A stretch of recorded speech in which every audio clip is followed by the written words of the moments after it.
For a child to excel in education, there are a number of things that they need at their disposal. But what happens if a child cannot access basic things such as exercise books or even a storybook? A community in Garbatulla, Isiolo County has set up a number of reading camps within the region that improvises teaching materials using locally available materials for teaching aids. NTV's education reporter Sharon Baranga now tells us about the community's effort to secure the future of their children through a school of nature. It is 4 p.m. at Matagari Reading Camp in Garbatulla, Isiolo County. About 60 learners from the neighborhood have made their way to this homestead. It is a routine that they adhere to every Thursday when they leave school. Their parents are the captains of the reading camps, which are also known as schools of nature.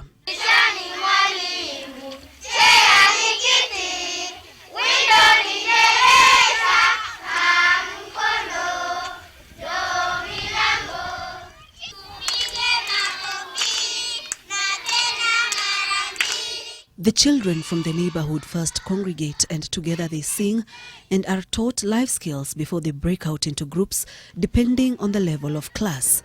Each group has a trained volunteer who takes the children through the activities.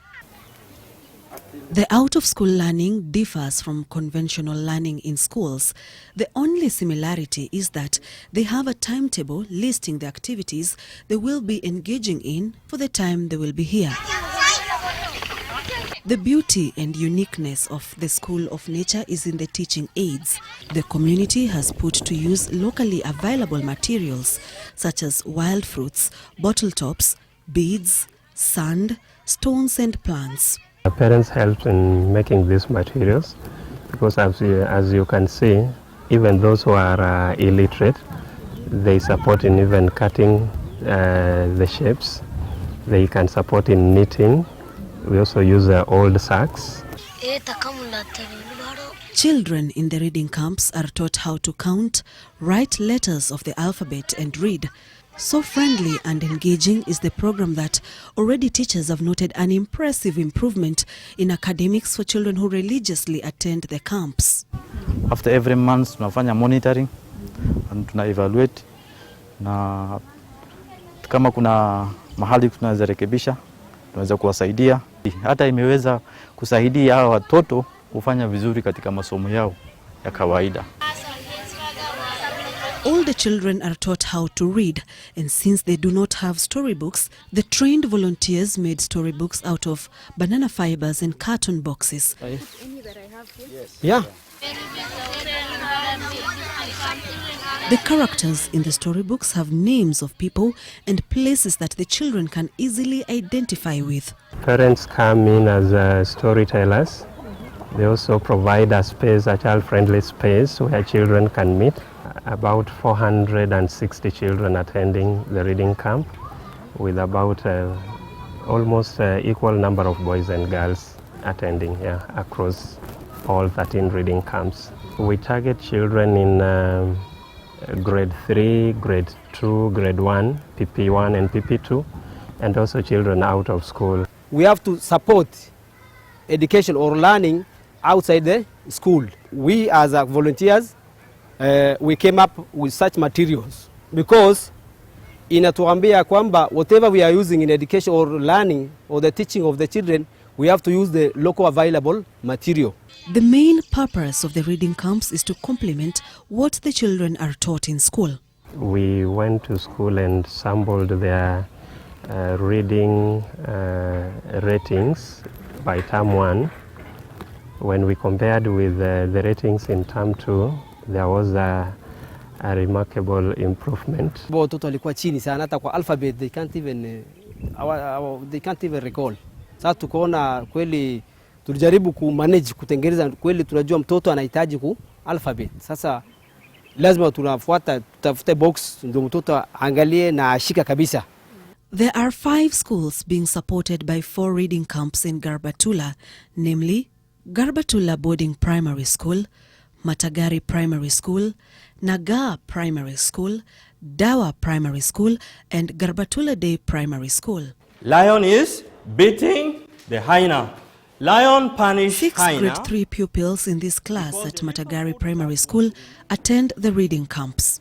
Babangu ameniambia niende reading camp. Reading camp imenisaidia kusoma, kujua kitu na kuwa number 1 kwa exams. Mama yangu ndo aliniambia uende reading camp. Reading camp inanisaidia kusoma kitu na kujua kitu na inanifanya kuwa number 3. Previously had a lot of problem with these learners. Maybe even reading a sentence or even a word is a problem.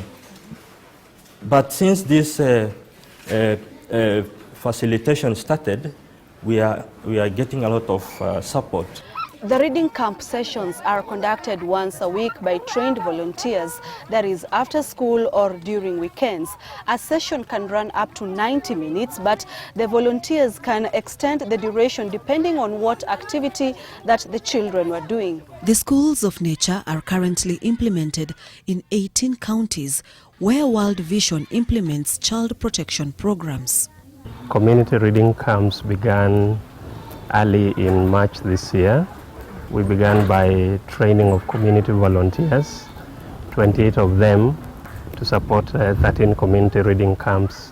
A community volunteer, we looked at someone with a Form 4 school leaver, and then someone with interest in issues of supporting children. And then after which we trained them, we gave them the required skills to implement this project. The Office of the Ministry of Education in Garbatulla is aware of the reading camps. In fact, they say that they have aided in the implementation of the competency-based curriculum. We checked on the design and we found that it's one of the things that can support learning, especially when children are outside, and because children get chance to interact. The attendance of children in the reading camps continue to increase. In fact, when word went round that we had visited some reading camps, some of the community members were inspired to start more of the camps. Sharon Baranga, NTV, in Garbatulla, Isiolo County.